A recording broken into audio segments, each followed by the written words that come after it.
আসসালামু আলাইকুম ওয়া রাহমাতুল্লাহি ওয়া বারাকাতুহু। প্রিয় ভাইরা, সকলে চ্যানেলটি সাবস্ক্রাইব করে সাথেই থাকবেন।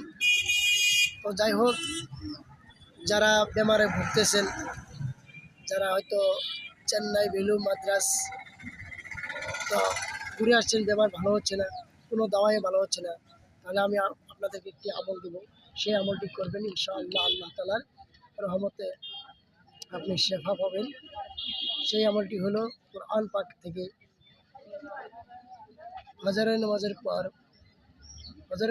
পর আল্লাহ পাকের পবিত্র কোরআন পাক থেকে সূরা ফাতিহা তিনবার তিনবার পড়বেন।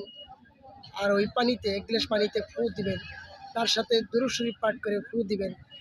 সেই সেই পানিতে ফু দিয়ে সূরা ফাতিহা দুরূদ শরীফ করে ফু দিয়ে আপনি পানি পান করবেন। ইনশাআল্লাহ আপনার বেমার ভালো হয়ে যাবে।